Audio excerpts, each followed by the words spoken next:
வணக்கம். இது காலத்தின் குரல். சென்னை உயர்நீதிமன்றம் கடந்த செப்டம்பர் 9ஆம் தேதி விதித்த தடை, குறிப்பாக விவசாய விளைநிலங்களை வீட்டு மனைகளாக மாற்றக்கூடாது மற்றும் அங்கீகரிக்கப்படாத மனைப்பிரிவுகளை பதிவு செய்யக்கூடாது என்று பத்திரப்பதிவுத்துறைக்கு தடை விதித்து வெளியிட்ட ஆணை என்பது பெரும் அதிர்வலையை அந்த துறை சார்ந்த மக்களிடத்திலே ஏற்படுத்தியிருக்கிறது. அதற்கு எதிராக தொடரப்பட்ட வழக்குகள் இன்றைக்கு விசாரணைக்கு வந்தன. இதில் தடையை ரத்து செய்ய முடியாது என்று நீதிமன்றம் திட்டவட்டமாக கூறியிருக்கிறது. அரசின் தரப்பிலும் கூட தங்களுக்கு 274 கோடி ரூபாய் அளவிற்கு இந்த ஒரு மாத காலத்தில் வருவாய் இழப்பு ஏற்பட்டிருக்கிறது என்று கூறிய வாதத்தையும் அவர்கள் நீதிமன்றம் ஏற்க தயாராக இல்லை. இது சுற்றுச்சூழல் நலனை காப்பது, விவசாயத்தை காப்பது என்கிற அக்கறையில் மட்டும் எழக்கூடிய கேள்விகளா? அங்கீகரிக்கப்படாத மனைப்பிரிவுகள், அதனால் வாங்கக்கூடியவர்கள் அறியாமல் வாங்கி ஏமாறுகிறார்கள் என்று சொல்லக்கூடிய குற்றச்சாட்டு ஏற்புடையதா? அல்லது பொதுவான இந்த கடும் தடை என்பது அந்த தொழிலையே முடக்கிவிடக்கூடியது, பெரும் முதலீட்டை டெட் இன்வெஸ்ட்மெண்ட் என்று சொல்லத்தக்கதாக மாற்றிவிடக்கூடும் என்கிற அச்சம் ஒரு புறத்தில் மற்றவர்களால் எழுப்பப்படுகிறது. இதை பற்றி இன்றைக்கு விவாதிக்கலாம். நம்மோடு பாட்டாளி மக்கள் கட்சியின் வழக்கறிஞர் திரு கே பாலு அவர்கள், இந்திய தேசிய real estate builders and developers சங்கம் நிலத்தரகர்கள் நலச்சங்கத்தின் அகில இந்திய தலைவர் விருகை VN கண்ணன், திரு சிவ இளங்கோ சட்ட பஞ்சாயத்து இயக்கம், இவர்களோடு கிரடாய் அமைப்பின் தமிழ்நாடு சாப்டருடைய மாநில முன்னாள் தலைவர் திரு R குமார் அவர்கள். வணக்கம். நீங்கள் இந்த வழக்கில் ஒரு மனுதாரராக போய் நீதிமன்றத்தை நாடி இருக்கீங்க. உச்சநீதிமன்றத்துக்கும் போனீங்க, ஹைகோர்ட்டுக்கும் போனீங்க.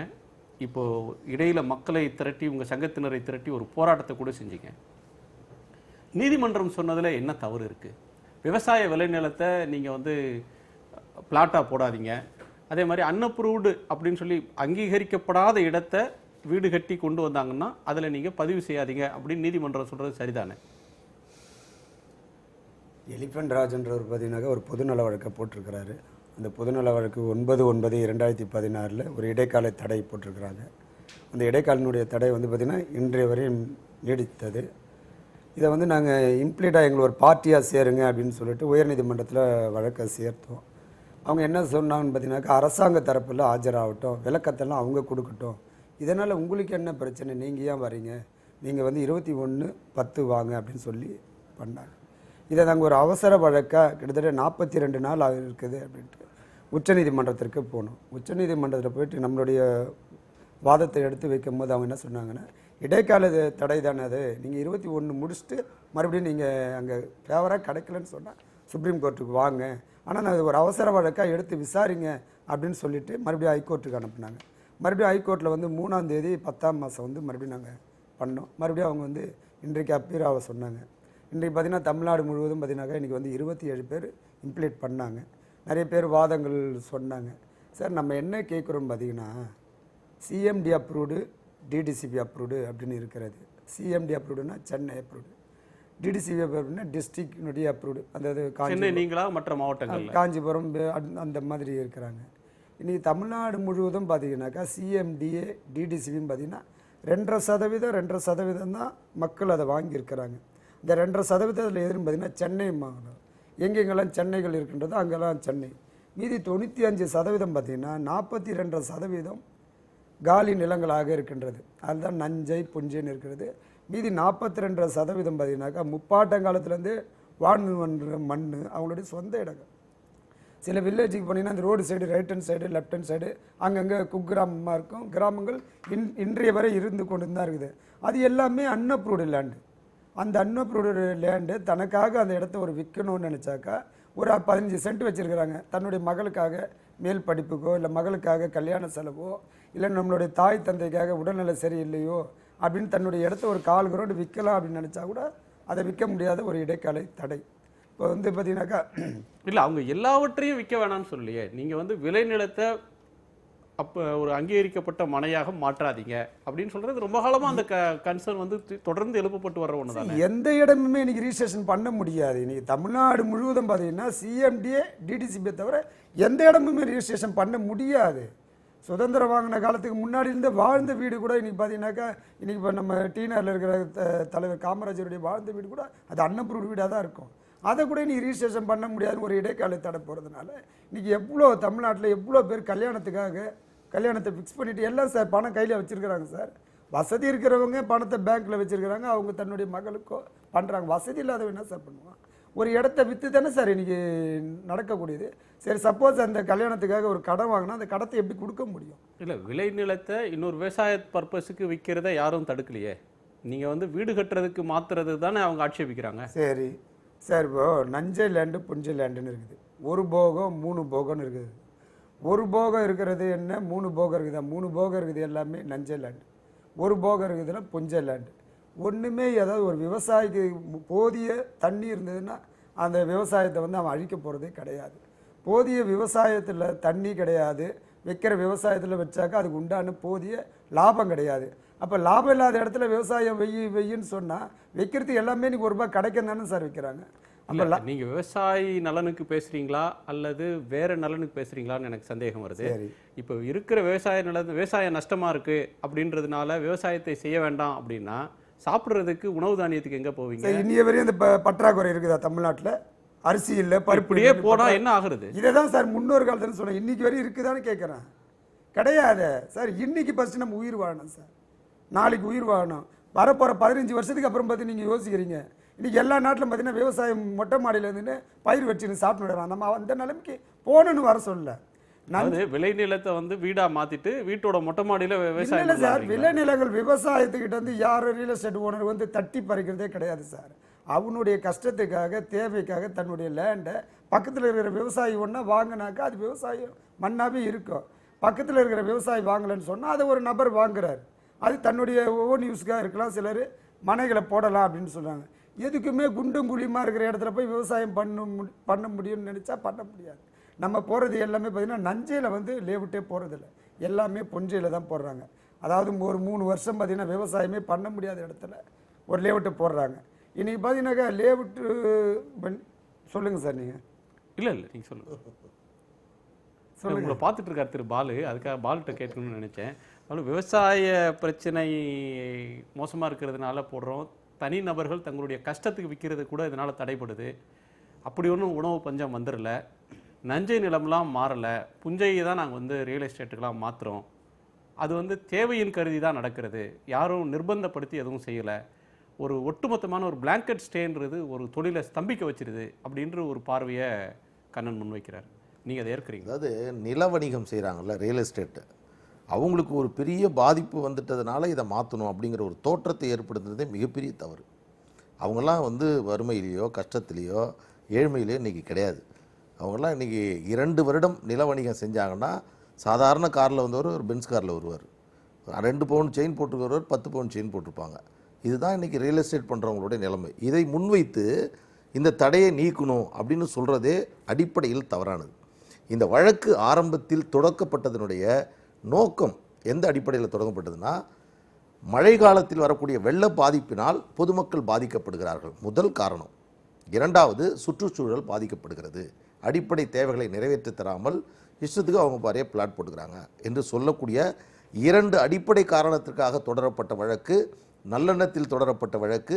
தடை வழங்கப்பட்டதும் நல்லெண்ணத்தின் அடிப்படையில் இந்த தடை வழங்கப்பட்டிருக்கிறது. ஆனால் நான் சொல்லக்கூடிய இந்த என்விரான்மெண்டல் ப்ராப்ளமோ அல்லது மழை காலத்தில் ஏற்படக்கூடிய பாதிப்புகளோ 3 பகுதிகளாக நாம் பிரிக்கலாம். ஒன்று நகர்ப்புறம், அப்புறம் பெருநகரம் அல்லது நகரம் அல்லது கிராமப்புறம். இப்படி இந்த 2 பிரச்சனைகளும் வரக்கூடிய பகுதி எது என்றால் பெருநகரங்கள் தான். இப்போ மாநகராட்சி இருக்கக்கூடிய சென்னை, கோயம்புத்தூர் போன்ற பகுதிகள் தான் மழையினால் ஏற்படக்கூடிய பாதிப்பு, சுற்றுச்சூழல் பாதிப்பு என்பது மிகப்பெரிய அளவில் இருந்து கொண்டிருக்கிறது. கிராமப்புறத்தில் இப்போ நீங்களும் நானும் பிறந்த ஒரு சாதாரண கிராமத்தில் 2 வீடு கட்டிட்டதுனாலோ அல்லது ஒரு 2 பிளாட் போட்டதுனாலோ அங்கே மழையினால் பாதிப்பா அல்லது சுற்றுச்சூழல் பாதிப்பா? இல்லை. ஆனால் இந்த தடை உத்தரவின் மூலமாக என்ன நடந்திருக்கு அப்படின்னு நீங்கள் சொன்னீங்க அதுதான் முழுமையாக ஒரு பிளாங்கெட் உத்தரவு மாதிரி, எதுவுமே எதையும் அசைக்க முடியாது என்று சொல்லக்கூடிய அளவிற்கு இன்றைக்கி என் பாக்கெட்டில் இருந்த பணம் செல்லாத காசாக போன மாதிரி. நான் முதலீடு செய்தது ஒரு சாதாரண கிராமத்தில், நான் அதுதான் சொல்கிறேன். இவருடைய பாதிப்பை ஒதுக்கி வச்சுருங்க. சாதாரண மனிதர் தன்னுடன் இருக்கக்கூடிய பணத்தை சிறுக சிறுக சேமித்து ஒரு கிரவுண்ட் இடத்த வாங்கி அதில் ஒரு வீடு கட்டலாம், அல்லது தன்னுடைய பையனுடைய படிப்புக்கு அதை பயன்படுத்தலாம். வயதான காலத்தில் பெற்றோருடைய மருத்துவ செலவுக்காக அதை பயன்படுத்தலாம், எப்போ தேவையோ அதற்கு பயன்படுத்தலாங்கிறதுக்காக ஒரு இன்வெஸ்ட்மெண்ட் அந்த அடிப்படையில் முதலீடு செய்த அந்த தொகை. அந்த மாதிரி ஒன்றை விளை நிலத்தில் போய் இப்போ தேவைக்கு ஒரு வீடு வாங்குவதுன்றது ஏற்றுக்கொள்ளக்கூடிய ஒன்று. ஆனால் இங்கே சென்னையில் ஆரம்பித்து திண்டிவனம் வரையிலும் விழுப்புரம் வரையிலும் நீங்கள் சாலையினுடைய 2 மருங்களும் விவசாய பூமியாக இருந்ததை நீங்கள் வந்து செங்கல்பட்டு மாவட்டம், பழைய செங்கல்பட்டு ஏரிகள் நிறைந்த மாவட்டம், அதை வந்து இருபுறமும் சென்னைக்கு மிக அருகில்னு போட்டு கலர்களாக கொடி நட்டு விவசாய பூமியை இதை பிளாட்டாக போட்டு அதை விற்ற நிலையில் அதை வாங்குறவங்க கஷ்டப்படுறாங்க. இதை 2 பகுதியாக பிரிக்கணும். முதல் பகுதி 3 ஆண்டுகள் விவசாயம் செய்ய முடியாத நிலங்கள் என்று சொல்லி விவசாய விளைநிலங்களை வீட்டு மனைகளாக மாற்றுவதை ஒருபோதும் நாம் அனுமதிக்க முடியாது. அது நீங்கள் சொன்ன மாதிரி நிச்சயமாக அதற்கு எந்த விதமான சமரசமும் எந்த விதமான நியாயத்தையும் நாம் அதில் கற்பிக்க முடியாது, அதை அனுமதிக்கவே முடியாது. அது ஒரு புறம். இன்னொரு புறம், இந்த தடையின் மூலமாக என்ன நடந்திருக்குன்னா 2005 ஒரு வீட்டு மனை போடப்பட்டிருக்கிறது. அந்த இடைக்கால தடை தான். இருங்க அதன் மூலமாக நடந்த பிரச்சனையை நான் சொல்கிறேன். இப்போ 2005 2000 ஒரு மனை உருவாக்கப்பட்டு முதல்ல அதை வாங்கி அதற்கு பிறகு இன்னொருத்தர் வாங்கி 2வது 3வதாக மாற்றக்கூடியதற்கும் தடை. நான் சொல்கிறேன், நீங்கள் சொல்கிற ஒரு காரணத்திற்காக இந்த தடைங்கிற உத்தரவை போட்டுறீங்க. அங்கீகரிக்கப்படாத மனைகளாக உள்ள இடங்கள் விற்பனை செய்யக்கூடாதுங்கிறீங்க. இந்த அங்கீகரிக்கப்படாத மனைகளாக இருக்கக்கூடிய இடத்தில் வீடுகள் கட்ட அனுமதி கொடுத்தது யார்? பட்டா கொடுத்தது யார்? அதற்கு வரி வாங்கிறது யார்? அதுக்கு மின்சார வசதி கொடுத்தது யார்? அதற்கு பேருந்து அனுப்புவது யார்? அங்கு கழிவுநீர், குடிநீர் இதையெல்லாம் வழங்கியது யார்? அங்கீகரிக்கப்படாத மனைப்பிரிவுகளை அங்கீகரிக்கிறதுக்கு அல்லது ஒழுங்குபடுத்துறதுக்குன்னு ஒரு சட்டம் ஒழுங்கே படுத்தாம ஏறக்குறைய அரசாங்கத்தோட அரசுடைய ஏறக்குறைய 7 துறைகளுடைய உதவியால் மட்டும்தான் ஒரு அங்கீகரிக்கப்படாத மனைகள் வீடுகளாக மாற முடியும். 7 துறை. ஆனால் இன்றைக்கு இந்த நாட்டில் ஊருக்கு இளைச்சவன் பிள்ளையார் கூட்டம் ஆண்டிங்கிற மாதிரி எந்த பிரச்சனை வந்தாலும் பொதுமக்கள் தலையில் தூக்கி போடுவது போன்று நீதிமன்றமும் சரி அரசாங்கமும் சரி ஒரு செய்தியை சொல்லணும். 9/9 இந்த உத்தரவு பிறப்பிக்கப்பட்டிருக்கிறது. இந்த ஐஜி ரெஜிஸ்ட்ரேஷன் செல்வராஜ் IAS இன்று வரை இந்த தீர்ப்பை அடிப்படையாக வைத்து ஏதாவது ஒரு சுற்றறிக்கை அனுப்பியிருக்காரா சொல்லிருங்க. நான் கேட்கிறேன், எனக்கும் என்னுடைய சகோதரிக்குமான பார்ட்டிஷியன் அதை நான் பண்ண முடியல, பதிவு செய்ய அனுமதிக்க மாட்டேங்கிறாங்க. அதே போன்று செட்டில்மெண்ட் டீடு, குடும்பத்துக்குள்ள செட்டில்மெண்ட் டீடு அது அனுமதி மறுக்கப்படுகிறது. ரீரிஜிஸ்ட்ரேஷன் முன்னாடி வாங்கின இடத்தை மீண்டும் பதிவு செய்து, நான் என்ன சொல்றேன்னா, இந்த உத்தரவு பிறப்பிக்கப்பட்டு இதுவரையில் ஒரு செயல்படாத அரசாக, ஒரு செயல்படாத துறையாக இந்த பதிவுத்துறை இருந்து கொண்டிருக்கிறது. இல்ல அரசின் சார்பில் வழக்கறிஞர்கள் அரசோட அவர் நட்டத்தை சொல்றாரு. ஆனால் நான் என்ன சொல்றேன், இதை தீர்வு காண வழி என்ன என்று நீதிமன்றம் கேட்கிறது. அவங்களும் இதற்கான வழிமுறையை அரசாங்கம் கொண்டு வந்து கொடுக்கணும். இது இப்படிதான் நாங்க பண்ண போறோம், இந்த மறுவரையறை செய்வதும் அந்த ரெஜிஸ்ட்ரேஷனை நாங்க வந்து சரி பண்ணுவதும் இப்படிதான் செய்ய போறோம், இதுதான் எங்களுடைய கொள்கை முடிவு, அரசினுடைய திட்டம் இதுதான் என்பதை அரசிடம் சொல்லியிருக்காங்களா? இல்லை. அதற்கான முயற்சி எடுக்கப்பட்டிருக்கிறதா? இல்லை. இந்த தீர்ப்பை மையமாக வைத்து எந்தெந்த ஆவணங்களை பதிவு செய்யலாம், எந்தெந்த ஆவணங்களை பதிவு செய்யக்கூடாது என்று பதிவுத்துறை தலைவர் இன்று வரை இந்த நிமிடம் வரை ஒரு சுற்றறிக்கை வெளியிடவில்லை. சரி சிவலிங்கம், 2 பேர் மாற்று கருத்தை சொன்னாலும் ஒரே கருத்தை சொல்றது மாதிரி ஒரு துணி வருது. இல்லை, அண்ணா வந்து அரசியல் பேசுறாரு, நான் அரசியல் பேச இங்கே வரல. நான் அதாவது செட்டில்மெண்ட்டு அதுக்கு தன்னுடைய குடும்பன்றதை பேசுறாரு. நஞ்சை லேண்டு புஞ்சை லேண்டு பேசா விவசாயம் அழியுது, புஞ்சை லேண்டே போடக்கூடாதுன்னா அப்போ விவசாயி வந்து கடன் தொழிலில் செத்தா பரவாயில்லையா? அப்போ இல்லை சார், நான் உங்களை ஒன்று கேட்குறேன். ஒரு விவசாயி, நானே ஒரு விவசாயி, என்னுடைய புள்ள வந்து அமெரிக்கா போகணும், அங்கே படிக்கணும், இங்கே படிக்கணும்னு ஆசைப்பட்றான், கையில் பணம் காசு இல்லை. இன்னைக்கு சிட்டியில் நம்ம என்ன சார் பண்ணுறோம்? 1 கிரவுண்டு இடம் இருந்தால் 4 கிரவுண்டை விற்கிறோம், 1/2 கிரவுண்டை விற்கிறோம். இது என்னுடைய நிலம், நான் விற்கிறேன். அதே மாதிரி நஞ்சை லேண்டு புஞ்சை லேண்டு, நஞ்சை லேண்டில் விவசாயம் பண்ணியிருக்காங்களா? அப்போ காடு மரடா உங்கள் இடத்த நீங்கள் விற்கிறீங்க, ஆனால் அரசாங்கத்திட்ட வந்து நாங்கள் எங்களுக்கு இந்த வசதிகளை செஞ்சு கொடுங்க, எங்களுக்கு வந்து குடிநீர் வசதி செஞ்சு கொடுங்க, EB வசதி செய்து கொடுங்க, சாலையை போட்டு கொடுங்க, பஸ்ஸை போட்டு செய்யுங்கன்னு சொல்கிற கேள்விலாம் கேட்குறீங்களே, அது வந்து அரசின் தலையில் வந்து நீங்கள் சுமத்துறதாக? அதாவது ஒரு முறைப்படுத்தாத ஒன்றில் நீங்களா ஏதாவது செஞ்சுட்டு அரசாங்கம் அடிப்படை வசதிகளை கூட எங்களுக்கு செய்து தர மறுக்கிறது அப்படின்னு சொல்றதுன்றது நியாயமா? பேசுறது எப்படி இருக்குதுன்னா, இல்லாதப்பட்டவன் கடைசி வரையும் இல்லாதப்பட்டவனே இந்த செத்துணுன்றீங்க. அப்போ ஒரு சின்ன ஒரு 300 ஸ்கொயர் ஃபீட்டில் ஒரு 500 ஸ்கொயர் ஃபீட்லாம் வீடு கட்டக்கூடாது, ஒரு 4 கிரவுண்டில் வீடு கட்டக்கூடாது. அப்போ ஏழையாக இருக்கிறவன் ஏழையாகவே இருந்து செத்து போயிடணும். அப்போ பணக்காரன் மட்டும் இந்த நாட்டில் வந்து CMD DDSP. விவசாயி ஒரு முறை சொத்தை இழந்துட்டு அதில் கிடைச்ச ஒரு சொற்ப அமௌண்ட் ஒன்று கிடைக்குதுன்னு சொன்னால் அந்த பணத்தில் அவங்க அடையிற நன்மையை காட்டிலும் அதை வாங்குறவங்களும் அதை வேறு வகையில் பயன்படுத்துகிறவங்களும் அடைகிற நன்மை அதிகம். அந்த விவசாயி தன்னளவில் தன்னுடைய பூர்வீகத்தை மொத்தமாக இழந்துடுற ஒரு துயரமும் நடந்துகிட்டே தான் இருக்குது. நீங்கள் இந்த சொத்தை விற்கிறதுனால விவசாயி வந்து நெருக்கடியிலேருந்து மீண்டாரு, வாழ்க்கையில் அடுத்த கட்டத்தில் முன்னேற போயிட்டார் அப்படின்னு சொல்ல முடியுமான்றது விவசாயத்தினுடைய பாலுவுக்கும் சிவலங்கோவுக்குமே நான் விட்டுறேன். ஒரு விவசாயத்தினுடைய இடத்த ஒரு விவசாயி வாங்கினா அவன் விவசாயம் பண்ணுவான். ஒரு விவசாயி வாங்காமல் ஒரு ரியல் எஸ்டேட் ஓனரோ இல்லை ஒரு நட்புக்காக ஒரு ஃபார்ம் லேண்ட் கட்டலாம். இல்லை, விவசாயிகளிடம் ஆசை வார்த்தை காட்டி நீங்க வந்து செய்யுங்க, இதை வித்தா உங்களுக்கு இவ்வளவு பணம் வரும், இப்ப நீங்க கஷ்டத்துல இருக்கீங்க அப்படின்னு சொல்லி தூண்டக்கூடிய சக்திகளும் இருக்கதானே செய்யறாங்க. இல்ல அப்படி எல்லா விவசாயியும் தங்களுடைய தேவைகளுக்கு மட்டுமே விற்கிறாங்க அப்படின்னு சொல்ல முடியுமா? சார் ஒன்னா சொல்லலாம், அப்படி ஒன்றும் இருக்கிற அளவுக்கு இன்னைக்கு யாரும் தமிழ்நாட்டில் யாரும் குழந்தையும் கிடையாது சார். எல்லாருமே விவரமா தான் சார். ரியல் எஸ்டேட் செய்யறவங்க இப்போ இந்த பிரச்சனையை கையில் எடுக்கிறாங்கன்னா நீதிமன்றம் எதை எதிர்பார்த்ததோ அது நடந்துகிட்டு இருக்குன்னு அர்த்தம். ஏன் நான் சொல்றேன்னா, நீங்க எதுக்கு இவ்வளவு பிரஷர் கொடுக்குறீங்கன்னு எனக்கு தெரியும்னு நீதிபதி சொல்றாரு. என்ன காரணம் நான் சொல்றேன்னா, நான் என்ன சொல்றேன், ரீரிஜிஸ்ட்ரேஷன் முன்னாடி பண்ணிட்டாங்க, ஒரு 2 வீடு வந்துருச்சு, நான் இடம் வாங்கி வச்சிருக்கேன், அதை விற்க முடியலன்னு ஒரு சாதாரண சாமானியன் ஒரு பொதுமக்கள் சார்பில் நீதிமன்றம் போயிருந்தாங்கன்னா அது ஒரு பொதுமக்களுடைய பிரச்சனையாக பார்க்கும். நாங்கள் ரியல் எஸ்டேட் பண்ணுறோம், முதல் போட்டு நாங்கள் வாங்கிட்டோம், அதை பொதுமக்கள்கிட்ட விற்கணும், உங்களுடைய உத்தரவு எங்களை தடுக்குது அப்படின்னு சொல்றது நீதிமன்றம் எந்த காரணத்துக்காக இந்த தடை கொடுத்தோ, யாருக்கு அதிக பாதிப்பு இருக்கோ அவங்க நீதிமன்றத்திட்ட பரிகாரத்துக்கு போறதுல என்ன தப்பு? 27 பேர் இம்ப்ளைண்ட் பண்ணியிருக்கிறான், அதில் 13 பேர் பொது நல வழக்கு போட்டுருக்கிறான். 27 பேரில் எல்லாமே ரியல் எஸ்டேட் ஓனருங்களா? இன்னைக்கு அரங்கநாதன் நகர் வரதன்றவர் பொது நல வழக்கு போட்டிருக்கிறாரு. அரங்கநாதன் நகர் எப்போ சார் நம்ம நாட்டுக்கு சுதந்திரம் கிடைச்ச நாள்லேருந்து அரங்கநாதன் மொழிப்போர் தியாகி. ஆனால் அந்த நகரை இன்னைக்கு வந்து ரிஜிஸ்ட்ரேஷன் பண்ண முடியாத சூழ்நிலை. என்ன காரணம் பார்த்தீங்கன்னாக்கா பத்திரப்பதித்துறையினுடைய இன்னைக்கு இருக்கின்ற செல்வராஜ் ஐஜி கிடையாது. இதுக்கு முன்னாடி இருந்த முருகையன் ஐஜி, அவருடைய மத்தன போக்கு வேணா நம்ம சொல்லலாம். நபர்களை பேசுறதுல ஒன்றும் பிரயோஜனம் இல்லை, துறை சார்ந்த விஷயங்களை பேசுறது விளக்கம் கொடுக்கணும்ல சார்.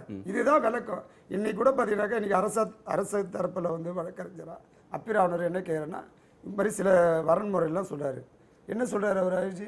மாடிஃபிகேஷன் பண்ணுங்க, பிரிங்க, இவ்வளோ லேஅவுட் போட்டுருக்கீங்களா, பொதுமக்கள் இதில் பாதிப்பு என்ன சொன்ன மாதிரி செட்டில்மெண்ட் இதில் இவ்வளோ பாதிப்பு இருக்குதா, அதை ஒன்று பண்ணுங்க, ரிலீஸ் டேட் இருக்குதா, அதை ஒன்று பண்ணுங்கன்னு இப்படி கேட்டிருக்கிறாரு. இது இந்த டேட்டுக்குள்ளே நடக்குமான்னு பார்த்தீங்கன்னா நடக்காதுன்ற மாதிரி தான் தோணுது. ஆனால் கண்ணன் அவர்கள் சொல்கிறது வந்து விவசாயிகள் தங்களுடைய கஷ்டத்தில் அவங்களுக்கு இருக்கிற நெருக்கடியிலேருந்து மீள்றதுக்கு ஒரு வாய்ப்பாக இது இருக்குது, முன்னேறதற்கான ஒரு வாய்ப்பாகவும் இது இருக்குது அப்படின்ற ஒரு பார்வையாக அவர் வைக்கிறார். பால் அவர்கள் வேறு கோணத்தில் இதை அணுகிறார். நீங்கள் ரியல் எஸ்டேட் பார்வையிலேருந்து பார்க்காதீங்க, இதனுடைய இந்த மொத்த தடை அப்படின்ற ஒன்று வந்து பெரும் பாதிப்பை வாங்குகிற நுகர்வோருக்கு, சாதாரணமாக இருக்கிற எல்லா குடிமக்களுக்குமே இது பாதிப்பை ஏற்படுத்துது அப்படின்ற பார்வையை திரு பாலு முன்வைக்கிறார்.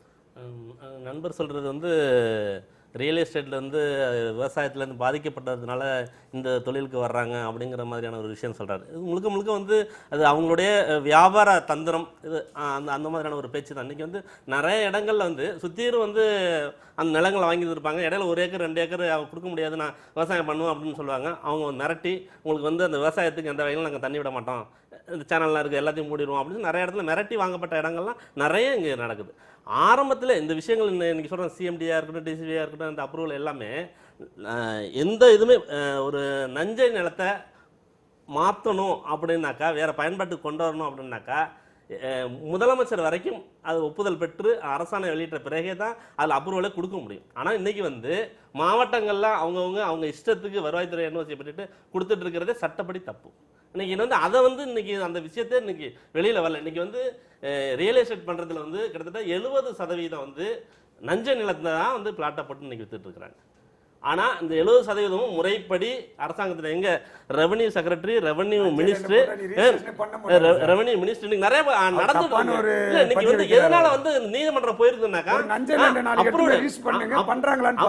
பண்ணிருக்காங்க. அப்ரூவ்டு இல்லாம நிறைய இடங்கள்ல தெரிஞ்சுக்காங்க, விவரம் இருக்கிறதுனாலதான் நாங்க சொல்றோம். என்னன்னா இவங்க வந்து நிறைய இடங்கள்ல அப்ரூவ்டு இல்லாமலே நாங்க அப்ரூவ்டு வாங்கினதாக சொல்லி ஏமாத்தி வித்து வாங்கி அந்த மாதிரியான விஷயங்கள் நிறைய விஷயங்கள் இருக்கிறதுனாலதாங்க எங்க ஏகத்துல நாங்க ஏமாற்றப்பட்டதுனாலதான் நாங்க இந்த மாதிரியான விஷயங்கள் இருக்குதுன்னு நாங்க அது தெரிஞ்சு அந்த விஷயங்களை போய் பார்க்கும்போது தான் இவ்வளவு ஏமாற்றப்பட்ட விஷயங்கள்லாம் இருக்கு. இங்க என்னன்னாக்கா இவங்க நீங்க சொல்ற மாதிரி சென்னை மிக அருகில், ஏர்போர்ட் மிக அருகில், என்ஹெச் ரோடு மிக அருகில், இங்க பள்ளிகள்லாம் இருக்குது, நீங்க வாங்க அப்படின்னு சொல்லிட்டு ஒருத்தங்களை வந்து ஆசையை தூண்டி இந்த வியாபாரத்தை போட்டு ஒரு சிலர் வந்து இதில் வந்து பணம் சம்பாதிக்கிற ஒரு தொழிலாக இன்றைக்கி மாறி இருக்கு. இன்றைக்கி வந்து யார் இன்றைக்கி அரசியல்வாதிகள்லேருந்து இந்த மாதிரியான ஒரு குறுக்கு வழியில் பணத்தை எளிதில் சம்பாதிக்கலாம் அப்படின்னாக்கா இந்த தொழிலுக்கு வந்துடுறது. அந்த மாதிரியான ஒரு விஷயம். இது வந்து நிலம் வந்து இனிமேலும் வந்து வளர்க்க முடியாதுங்க, இதை வந்து விரிவுபடுத்தலாம் முடியாது. அப்போ வந்து இதை வந்து ஒரு வியாபாரமாக இதில் கொண்டு வரவே கூடாது, அதுவே தப்பு. முதல்ல இன்னைக்கு வந்து வெளிநாடுகள்லாம் நீங்கள் ஆரம்பத்தில் சொன்னீங்க,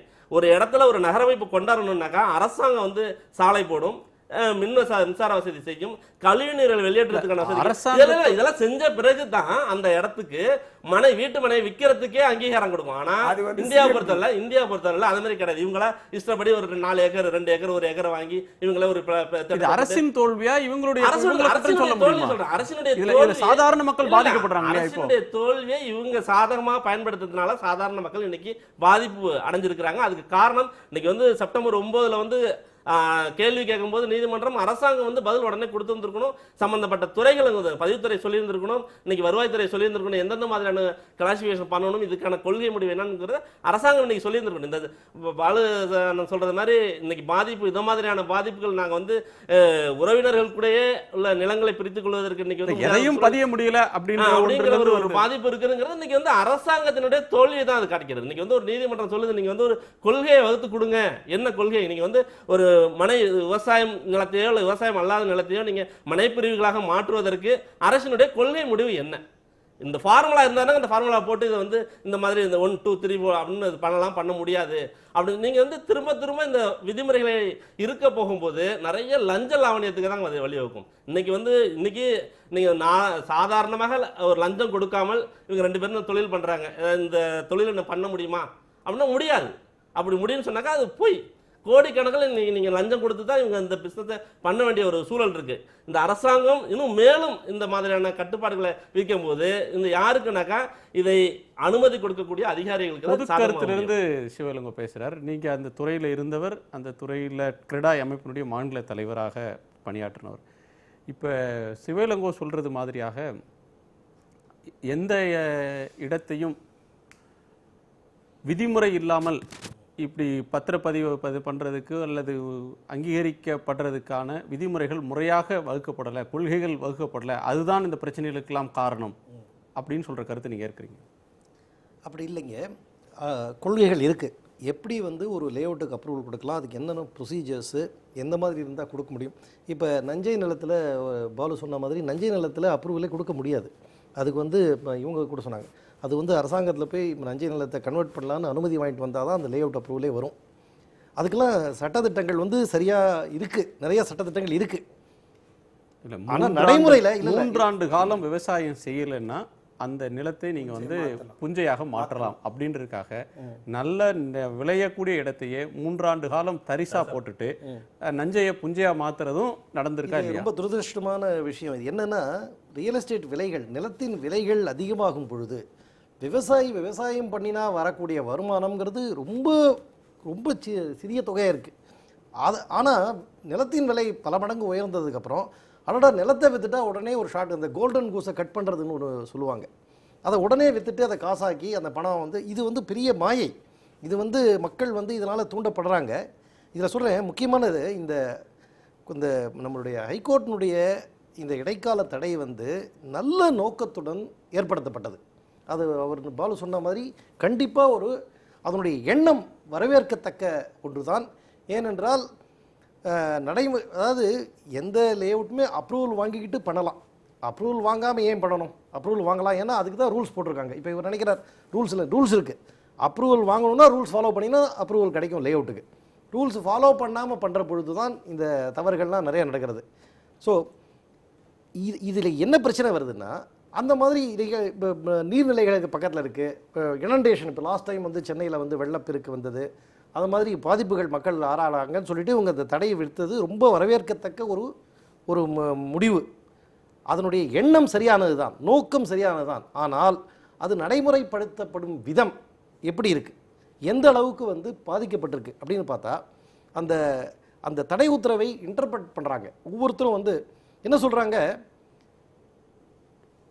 அந்த அனுமதிக்கப்பட்ட மனைப்பிரிவு இருந்தால்தான் வீடையே ரெஜிஸ்டர் பண்ணலாம்னு சொல்கிறாங்க. இப்போ பாருங்கள், எத்தனையோ விதங்கள் இருக்குது. இப்போ நீங்கள் சொல்கிற விவசாய நிலம் இருக்கலாம், இனண்டபிள் லேண்ட், அதாவது இப்போ வாய்க்கால் புறம்போக்கு அப்படின்னு இருக்குது, அந்த மாதிரி புறம்போக்குகள் இருக்கலாம்.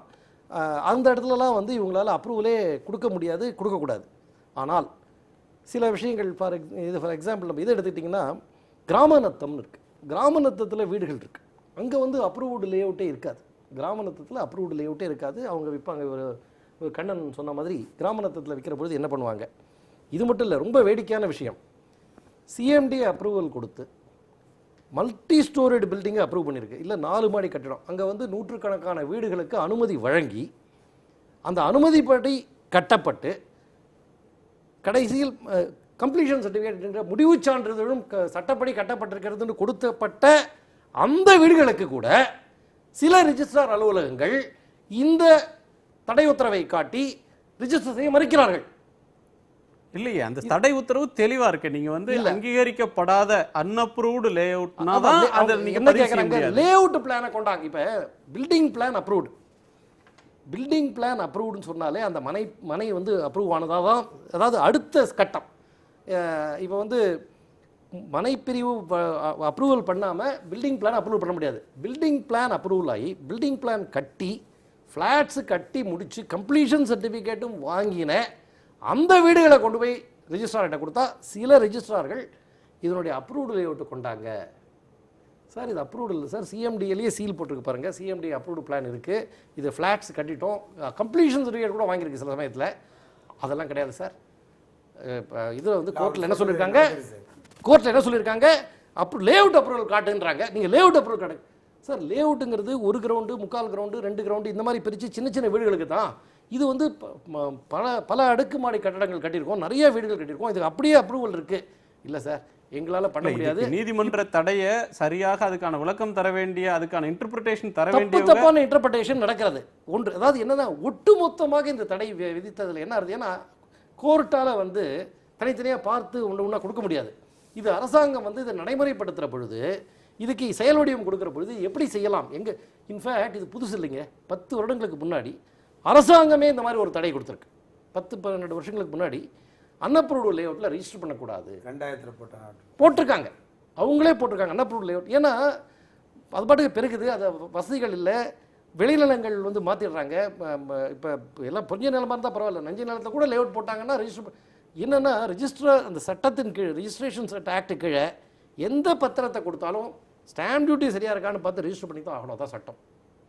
அவங்க பாட்டுக்கு அதெல்லாம் ரிஜிஸ்டர் பண்ணிட்டு இருக்காங்க. இன்னொன்று, அது வருவாய் அரசாங்கத்துக்கு வந்து ஒரு ரிஜிஸ்ட்ரேஷன் ஆச்சுன்னா பணம் வர ரெவென்யூ, ஹையஸ்ட் ரெவென்யூ வந்து ரிஜிஸ்ட்ரேஷன் டிபார்ட்மெண்ட். அந்த டாக்குமெண்ட் கரெக்டான்றது மட்டும் தான் அவங்க பார்ப்பாங்களே தவிர அதுக்கு மேலே பார்க்குறது அதிகாரம் இல்லைன்றது தான் இத்தனை நாள் இருந்தது. ஆமாம், இந்த தடை உத்தரவுனால என்ன ஆச்சுன்னா எல்லாமே நின்று போச்சு. இப்போ ஏன் வந்து அனுமதிக்கப்பட்ட கட்டிடங்கள் ஏன் வந்து இன்னொன்று, இதில் டெலிகேஷன் ஆஃப் பவர்ஸ் இருக்குது. சிஎம்டிஏ டிடிசிபி எல்லாத்தையும் அவங்களே அப்ரூவல் கொடுக்க முடியாது. சின்ன சின்ன சப்டிவிஷன் அப்ரூவல், சின்ன சின்ன குட்டி ஒரு 4 கிரவுண்ட் 4 பிளாட்டாக பிரிக்கிறாங்க. அதே மாதிரி முனிசிபாலிட்டிஸுக்கெல்லாம் டெலிகேஷன் ஆஃப் பவர்ஸ் இருக்குது. டிடிசிபியும் சிஎம்டிஏவும் டெலிகேஷன் கொடுத்துருக்காங்க. இந்த அளவுக்குள்ளே இருந்ததுன்னா நீங்களே அப்ரூவல் கொடுக்கலான்ட்டு. அதுக்கப்புறம் சிஎம்டிஏ டிடிசிபி அப்ரூவல் இருக்காது, அந்த லோக்கல் பாடி அப்ரூவல் இருக்கும். அப்போ அதனுடைய விளைவுகள் என்ன, அந்த மாதிரி அப்ரூவல் இருக்கிற சப்டிவிஷன் அப்ரூவல் ஆகிருக்கும், அதை பிரிச்சிருப்பாங்க. அதில் என்னென்னா பெரிய கட்டிடங்கள் லேண்ட் யூஸ் கிளாசிஃபிகேஷன், அதாவது நிறைய பேருக்கு தெரிய வருது. இப்போ இதை எடுத்துக்கிட்டிங்கன்னா, சிஎம்டி எடுத்துட்டிங்கன்னா ரெசிடென்ஷியல், மிக்சட் ரெசிடென்ஷியல், அக்ரிகல்ச்சுரல் அப்படின்னு லேண்ட் யூஸாக பிரிச்சிருக்காங்க. இந்த லேண்ட் யூஸில் ரெசிடென்ஷியல் பர்மிட் பண்ணுற லேண்ட் யூஸில் மட்டும்தான் வந்து இவங்களால் மனைப்பிரிவு ஒப்புதல் வழங்க முடியும் அந்த லோக்கல் பாடியால். அந்த மாதிரி முறைப்படி லோக்கல் பாடி அப்ரூவல் கொடுத்துருந்தால், அது ரெசிடென்ஷியல் லேண்டாக இருந்தால், அப்போ அதில் என்ன பிரச்சனை இருக்குது. இன்னொன்று, இனண்டேஷன் அப்படிங்கிறது வந்து அது ஒரு ஏன் அது தனியாக ஒரு பார்க்க வேண்டிய விஷயம். இந்த இரண்டபிள் லேண்டா, அது என்ன லேண்ட், அது ஏன் அது வந்து மேய்க்கால் புறம்போக்கு அது மாதிரி இருந்ததுன்னா, வாய்க்கால் புறம்போக்கு இருந்ததுன்னா, கண்டிப்பாக ஏரி புறம்போக்கு இருந்ததுன்னா அதை ரிஜிஸ்டர் பண்ணக்கூடாதுன்னு சொல்லலாம். ஒட்டுமொத்தமாக இந்த பேன் வந்து அது வந்து இது வந்து ஒரு எதிர்மறைவான விளைவுகளையும் நிறைய மக்களுக்கு வந்து பாதிப்பு. அவர் சொல்கிற மாதிரி ஒரு தடவை கட்டி 2 கட்டி வீடு கட்டிட்டான், அதுவும் அன்அப்ரூவ்டு லேஅவுட். ஆனால் இது வந்து இன்டென்ஷன் இப்படி இருக்கிறதுனால அதுவும் பாதிக்கப்படுது. அவங்களால 2வது தடவை 3வது தடவை விற்கிறவங்களாலையும் இதனால் அலோவ் பண்ணிட்டாங்க. ஸோ இந்த இன்னொன்று, ரெகுலரைஸ்டு 89க்கு முன்னாடி போட்டதெல்லாம் ரெகுலரைசபிள் அப்படின்னு ஒரு சட்டம் கொண்டது. 89க்கு முன்னாடி போடப்பட்ட மனைப்பெருவுகளாக இருந்தால் அதெல்லாம் வந்து பப்ளிக் ஆக்சஸ் மட்டும் இருந்தால், அதுக்கு சில பேராமீட்டர்ஸ் மட்டும் இருந்ததுன்னா அதுக்கு நீங்கள் ரெகுலரைஸ் பண்ணலாம், அதுக்கு ஒரு ஓஎஸ்ஆர் சார்ஜஸ்னு கலெக்ட் பண்ணிட்டு அப்ரூவல் கொடுக்கலாம். இப்போ அதுவும் வந்து ரெஜிஸ்டர் ஆகாது. இன்னைக்கு நீதிமன்றம் நடந்ததுக்கே வரலாம். நீதிமன்றம் வந்து பெரும் திரளான மூத்த வழக்கறிஞர்கள் கூடியிருந்தாங்க. ஏராளமானவர்கள் தங்களை இந்த வழக்கில் இணைத்துக்கொள்ள வந்தாங்க. இந்த தீபாவளி வரலையுமாவது இந்த தடையை நீக்குங்க அப்படின்னு ஒரு வழக்கறிஞர் கேட்டுக்கொண்டார். அதுக்கு வழக்கு தொடுத்திருந்த பொதுநல வழக்கு தொடுத்திருந்தவர், ஒரு நாள் நீங்கள் ரிலாக்ஸ் பண்ணிங்கனாலே ஒரு லாரியாக பத்திரங்களை ஆவணங்களை கொண்டு வந்து கொடுத்து ஓவர் நைட்டில் வந்து ரெஜிஸ்டர் பண்ணிட்டு போடுவாங்க, அதை அனுமதிக்காதீங்க அப்படின்னு அவர் சொல்லியிருக்கிறார். அந்த வாதத்தை நீதிமன்றமும் ஏற்றுக்கொண்டதாக இருக்குது. இப்போ இதில் இந்த அளவுக்கான வேகம் ஏன் காட்டப்படுது? இது உண்மையிலேயே மக்கள் நலன் சார்ந்து பொதுமக்களுக்கு பெரும் பாதிப்பு அப்படின்றதுனால நீதிமன்றத்தில் இவ்வளோ பேர் வழக்காடுவதற்கு குவிகிறார்களா, இல்லை இதில் வேறு நலன்கள், தங்களுடைய சொந்த நலன்கள் இதில் இருக்கா அப்படின்றதும் விவாதத்துக்குரியது. உங்கள்கிட்ட பாமகவை சேர்ந்தவர் அப்படின்றதுனால அரசியல் ரீதியாகவும் கேட்க வேண்டியிருக்கு. நீங்கள் சுற்றுச்சூழல் காப்பு அப்படின்ற ஒன்றில் கவனம் செலுத்தி வரீங்க, தொடர்ந்து அதுக்கான விஷயங்களில் முன்னெடுக்கிறீங்க. ஆனால் சுற்றுச்சூழல் பாதிப்பிலிருந்து தடுக்கிறதுக்காகத்தான் யானை ராஜேந்திரன் அவர்கள் இந்த வழக்கை தொடுக்கிறார். வழக்கறிஞருடைய நோக்கமும் சரின்றீங்க, தடை வந்ததுக்கான நோக்கமும் சரின்றீங்க. ஆனால் இதனால் மக்களுக்கு பாதிப்பு வந்துருச்சுன்னு வாதிடுறீங்க. திரு பாலு, விளைநிலங்களாகத்தான் இருக்கணும், விவசாயம் அழிஞ்சிடக்கூடாது அப்படின்னு ஒரு புறத்தில் பேசுகிறீங்க. அதை வந்து குடியிருப்புகளாக ஃப்ளாட்டாக மாற்றக்கூடாது அப்படின்ற விஷயத்த தொடர்ந்து சொல்கிறீங்க. ஒரு பக்கத்தில் அது வந்து ஒரு சமூக பார்வை, சமூக அக்கறைன்ற பார்வையில் பேசுகிறீங்க. இந்த வழக்கு தொடுக்கிற PIL தொடுத்த பொதுநல வழக்கு தொடுத்தவருக்கும் அதுதான் நோக்கம். அவர் கேட்குற ரெண்டே பிரேயர் வந்து விவசாய நிலத்தை வந்து விளைநிலமாக மாற்றாதீங்க, ஃப்ளாட்டாக குடியிருப்புகளாக மாற்றாதீங்க, அது நல்லது இல்லைன்ற ஒரு பார்வை. இன்னொன்று, அங்கீகரிக்கப்படாத மனைப்பிரிவுகளை ரெஜிஸ்டர் பண்ணிங்கன்னா அதனால் சுற்றுச்சூழலுக்கு பெரிய பாதிப்பு வருதுன்றார். நீண்ட நாட்கள் இதில் வந்து நீங்கள் எங்கெல்லாம் சென்னை பெரிய வெள்ளத்தை கடந்த ஆண்டு சந்தித்தது, நிறைய பேருக்கு பாதிப்பு வந்தது, அதுக்கு வந்து நீர்வழி புறம்போக்குகளை வந்து நிறைய இடத்துல ஆக்கிரமிச்சது காரணம்னு வந்தது. இந்த ஒரு உயர்ந்த நோக்கத்தில் போட்ட வழக்குன்றதை நீங்கள் ஒப்புக்கொள்கிறீங்க. ஆனால் அந்த தடை வந்து பாதிப்பு ஏற்படுத்துது அப்படின்ற ஒரு பார்வையை முன்வைக்கிறீங்க. அது முரண்பாடா இல்லையா? இல்லை, இது வந்து 7/10/2016 எங்கள் கட்சியினுடைய நிறுவனர் மருத்துரை அவர்கள் ஒரு அறிக்கையை வெளியிட்டிருக்கிறார் இது தொடர்பாக. அது நீங்கள் சொன்ன எல்லா யூகங்களுக்கும் எல்லா சந்தேகங்களுக்கும் அதில் விடை இருக்கும். பாட்டாளி மக்கள் கட்சியினுடைய நிறுவனர் மருத்துரை பல தருணங்களில் சொல்லியிருக்கிறார். நான் வந்து பேருந்துல வாகனத்தில் நான் செல்கின்ற பொழுது சைடில் பார்த்தீங்கன்னா கோல்டன் சிட்டி, டெம்பிள் சிட்டி, என்னமோ புது புது சிட்டிகளாக உருவுது, கலராக அங்கே கொடி பறக்குது, திடீர்னு ஒரு பில்டிங் இருக்குது, அங்கே 10 பேர் சேர்ந்து வியாபாரம் பண்ணுறாங்க. இது வந்து விவசாய நிலங்கள் திடீரென்று விவசாய நிலங்கள் இது போன்ற குடியிருப்புகளாக மனைகளாக மாறிக்கொண்டிருக்கிறது. இதை தடுக்க வேண்டும் என்று அதற்கு உரிய சட்டம் கொண்டு வர வேண்டும். எளிதில் இது போன்ற விவசாய நிலங்களை மாற்றுவதை தடுப்பதற்கான ஒரு வரையறை வேண்டும் என்பதை தொடர்ந்து பாமக சொல்லி வருகிறது. இது வந்து இதில் எந்த மாற்றங்களும் நீதிமன்றமும் இல்லை, அதை தான் சொல்கிறேன். அது வந்து இன்னொன்று சுற்றுச்சூழல், அதில் நாங்கள் எந்த சமரசமும் கிடையாது. சுற்றுச்சூழல் முழுமையாக பாதுகாக்கப்பட வேண்டும், அதில் எந்த விதமான சமரசமும் செய்து கொள்ள முடியாது. ஆனால் இந்த தீர்ப்பு வந்ததற்கு பிறகு ஏற்பட்டிருக்கக்கூடிய பின் விளைவுகள், அதனால் ஏற்பட்டிருக்கக்கூடிய பாதிப்புகள், சாமானியர்களுக்கு ஏற்பட்டிருக்கக்கூடிய பிரச்சனைகள், அதை நீதிமன்றமும் சரி நாமும் சரி மிக கவனமாக கவனிக்கணும். ஏன் நான் சொல்கிறேன்னா, இந்த பிரச்சனையில் ஒரு ப்ராஸ்பெக்டிவாக இது போன்ற நடவடிக்கைகள் எடுக்கணும்னு நீதிமன்றம் சொல்லி இருந்தால் எந்த பிரச்சனையுமே கிடையாது. ஆனால் இந்த உத்தரவு ரெட்ராஸ்பெக்டிவாக போயிடுது. இதற்கு முன்பு மனைகளாக ஆக்கப்பட்டது, இதற்கு முன்பு வீடு கட்டியது, அந்த வரையறை இல்லாத மனைகளாக இருப்பதை பதிவு செய்வது அனைத்தையுமே இது தடுக்குது. ஏனென்று சொன்னால், இது போன்ற ஒரு நகர்ப்புறமாக மாறுவதை, விளைநிலங்கள் மனைகளாக மாறுவதை தடுப்பதற்கு இந்த ஒரு உத்தரவு மனைகளை பதிவு செய்வதை மட்டும் தடுப்பதால் மட்டுமே அனைத்தும் நிகழ்ந்து விடாது.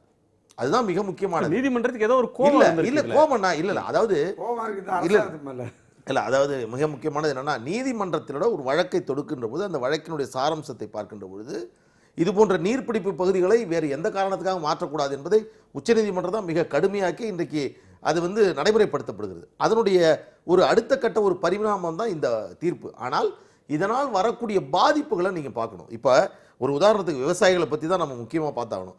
பாதிக்கப்பட போகிறவர்களும் அவங்க தான். ஒரு விவசாயி சாதாரணமாக வராரு, ரொம்ப வருத்தத்தோடு வராரு. என்னப்பான்றாரு, நான் எள்ளு போட்டேன், ஒன்று நட்டமாயிடுச்சு. அடுத்து ஒரு 6 மாதம் கழிச்சு வரும், என்னையாச்சு, கடலை போட்டேன், நட்டமாயிடுச்சு, வருத்தமாக வராரு. இன்னொரு 6 மாதம் கழிச்சு வரும், நான் உளுந்து போட்டேன், நட்டமாயிடுச்சு, வருத்தமாக வராரு.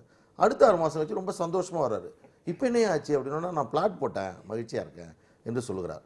அந்த மகிழ்ச்சி வாழ்க்கையில் ஒரு முறை மட்டும்தான் வருவது என்பதை விவசாயிகள் மறந்து விடுகிறார்கள். ஏன்னா விவசாயம் செஞ்சீங்கன்னா உங்களுக்கு தொடர்ச்சியான மகிழ்ச்சி வர வேண்டும். இன்னைக்கு நடந்திருக்கக்கூடிய இந்த பிரச்சனையின் காரணமா என்ன நடக்க போகுதுன்னா, மீண்டும் ஒரு முறை அப்பாவி ஏழை விவசாயிகள் பாதிக்கப்பட போறாங்க. சிறு இடங்களை வாங்கிய ஒரு சாமானியர்கள் பாதிக்கப்பட போறாங்க. எப்படின்னு கேட்டீங்கன்னா, இந்த தடை நிரந்தரமாக இருக்க போவதில்லை. இதுதான் வாழ்நாள் முழுக்க. இப்படித்தான் இனி வருங்காலங்களில் பதிவு என்பது நடைபெறும் என்பது அல்ல. இது இடைக்காலமாக வைத்துவிட்டு இந்த இடைப்பட்ட காலத்தில் ஒரு சரியான ஒரு சட்ட வடிவத்தை, ஒரு மாற்று வழியை ஒரு அரசாங்கம் எங்களிடம் கொடுக்க வேண்டும் என்று நீதிமன்றம் எதிர்பார்க்கிறது. இதுதான் எங்களுடைய பிளான். இன்னைக்கு பல நேரங்கள்ல இந்த மாதிரியான PIL தான் ஒரு பெரிய நெறிமுறைகள், கொள்கைகள், இதுக்கான வழிகாட்டு முறைகள் அப்படின்றதே உருவாகிறதுக்கு இது மாதிரியான வழக்குகள் தான் காரணமா இல்ல. இருக்கு. நீதிமன்றம் காட்டுற சில கெடுபிடிகள் இருந்தாதான் அரசாங்கமே சில நேரத்துல வந்து ஒரு முறையான பிளானோட வர்றது, திட்டங்களை வகுத்து கொண்டு வந்து சொல்றது அப்படின்ற ஒன்றும் புதிய வழிமுறைகள் பிறக்கிறதுக்குமே நீதிமன்றம் காட்டுற கெடுபிடி காரணமா இருந்திருக்கு. 2009 செக்ஷன் 22A ரெஸ்ட்ரிக்ஷன் ரிஜிஸ்டர் பண்றதுக்கான நிபந்தனைகள், எந்தெந்த ஆவணங்களை பதிவு செய்யக்கூடாது என்பதே அந்த சட்டத்திலேயே இருக்கிறது. தமிழ்நாடு பதிவு சட்டத்தில் 2009 22A இருக்கிறது. ஆனால் இதெல்லாம் வந்து ஏட்டளவில் மட்டும்தான் இருக்குது. இதையெல்லாம் மாற்றுவதற்கு என்னன்னா, கிராமப்புறத்தில் இருக்கக்கூடிய உள்ளாட்சிகளுடைய அங்கீகாரத்தை வாங்கிட்டு வந்து கொடுத்துட்டா உடனே அதுக்கு பதிவு என்ற நிலைமை இருக்கிறது. ஒரு பிரச்சனை இந்த ரியல் எஸ்டேட் ஓனர்ஸுக்கும் இந்த நிலத்தை வாங்கி வைத்து விட்டு இருக்கக்கூடியவர்களுக்கு இருக்கக்கூடிய பிரச்சனை என்னவென்றால், இது எப்படி சரி செய்வது என்பதற்கான திட்டத்தை அரசு இன்றைக்கு வரை 40 நாள் ஆகுது. அவங்களோட கன்சர்னை வந்து முற்றாக புறக்கணிச்சிட முடியாது இல்லையா? அவங்க வந்து முதலீடு செய்து விட்டாங்க. அதாவது அது இன்னைக்கு நீதிபதி இன்னைக்கு இல்லைங்க, ஒரு நிமிஷம் இருங்க. நீதிபதி இன்னைக்கு ஒன்று சொன்னார். அதுதான் வந்து இதில் வந்து ரொம்ப சிக்கலானது. என்னன்னா, நீ வந்து கள்ளக்கடத்தல் பண்ணுவ வியாபாரம், எனக்கு பாதிப்பு, அதனால கள்ளக்கடத்தல் பண்ணணும்னு சொல்லணும். அதை வந்து நீங்க பண்ண முடியுமா, அதுக்கு அனுமதிக்க முடியுமான்னு சொல்றாரு. இது அப்படி அல்ல. இது அந்த கண்ணோட்டத்தில் நாம் இதை வைத்து விட முடியாது. இல்ல, அவர் எதுக்காக சொல்றாரு, எங்களுக்கு வந்து இந்த இடைப்பட்ட காலத்தில் 274 கோடி ரூபாய் இந்த ரெஜிஸ்ட்ரேஷன் நிறுத்தப்பட்டதனால பாதிப்பு, இழப்பு அப்படின்னு சொல்றப்ப இதை எப்படி ஒரு ஆர்குமெண்டா நீங்க முன்வைக்கிறீங்க? இழப்புன்ற பார்வையில இருந்து எப்படி நீங்க வரீங்கன்றது அந்த கேள்வி அவர் கேட்கிறார். நான் என்ன சொல்றேன்னா, தமிழக அரசின் சார்பில் ஆஜரான வழக்கறிஞர் இந்த பிரச்சனையுடைய உண்மையான ஆழத்தையும் உண்மையான பிரச்சனையும் இதற்கான மாற்று தீர்வையும் மிகச்சரியாக நீதிமன்றத்தில் எடுத்து சொல்லவில்லை. இதுதான் என்னுடைய கருத்து. ஏன் நான் சொல்றேன்னா, அரசிற்கு என்னுடைய வருவாய் இழப்பு, அதனால் இதை ரத்து செய்யணும்னு சொல்றதே ஒரு மிக மோசமான ஒரு வாதம்.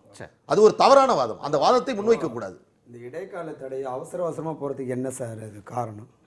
நீதிமன்றம் அந்த கோரிக்கையில நியாயம் இருக்குன்னு நினைச்சிருக்கும். நீதிமன்றம் தொடர்ச்சியா இந்த தவறு நடந்துட்டு இருக்குன்ற முடிவுக்கு வந்திருக்கும். எவ்வளோ நீதிமன்றங்கள்ல வழக்கு வாய்தான்னு வருஷ கணக்கில் போயிட்டு இருக்கிறாங்க. இதை மட்டும் அவ்வளோ உன்னிப்பாக கவனிச்சு இடைக்கால தடை நீதிமன்றத்தோட நீதிமன்றத்தின் செயல்பாட்டுக்கு நோக்கம் கற்பிக்க முடியாது. நீதிமன்றம் ஒரு கருத்தை, ஒரு தடையை விதிச்சிருக்கு, இடைக்கால தடை விதிச்சிருக்கு. அதுக்கு நம்ம வந்து இன்டென்ஷன், அதுக்கான காரணங்களை இதுக்காக பண்ணிடுச்சு அப்படின்னு சொல்லி நீங்க வந்து அதுக்கு உள்நோக்கத்தை கற்பிக்க முடியாது. இப்போ அந்த தீர்ப்பு சரின்னு சொல்லலாம், தவறுன்னு பேசலாம், பாதிப்புன்னு பேசலாம், நன்மைன்னு பேசலாம். என்ன நீங்க ஒரு கேள்வி கேட்டீங்கன்னா நான் ஒரு பதில் சொல்லிடுவேன். ஒரு அசோசியேஷன் தலைவராக நான் பதில் சொல்லிடுவேன். அவங்க அப்படி கிடையாது. ஒரு அரசாங்கத்துக்கு இல்லை, 100 அதிகாரி இருக்கிறான். ஸ்டெப்பாக தான் இதை நகர்த்த முடியும். அதனால் நான் நேரம் கேட்குறாங்க, நாட்கள் கேட்குறாங்க. அதை கொடுக்கறதுல ஒன்றும் தப்பும் கிடையாது. இப்போ பார்த்தீங்கன்னாக்க இல்லை, இவருடைய ஆர்குமெண்ட் தவறானது. ஏன்னா அதை வச்சு நம்ம இந்த விவாதமே பண்ணக்கூடாது. பார்த்த மாத்திரத்தில் இதில் சட்ட விதிமீறல், இதனால் பாதிப்பு பொதுமக்களுக்கு என்று சொன்னால் ஒரு நீதிமன்றம் இடைக்கால தடை விதிக்க அதற்கு சட்டத்தில் இடம் இருக்கிறது. அந்த அடிப்படையில் இது விதிக்கப்பட்டிருக்கிறது.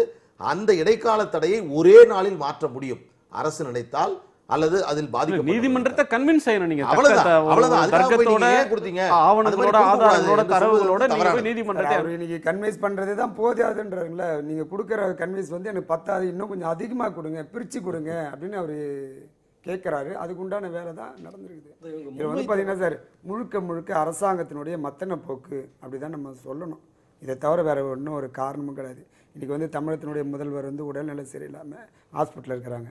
அடுத்த ஸ்டெப்பு என்ன சார் பண்ணணும்? நான் இல்லைன்னு சொன்னால் எனக்கு கீழே இருக்கிற செயலாளர் அந்த வழியை செய்யணும்.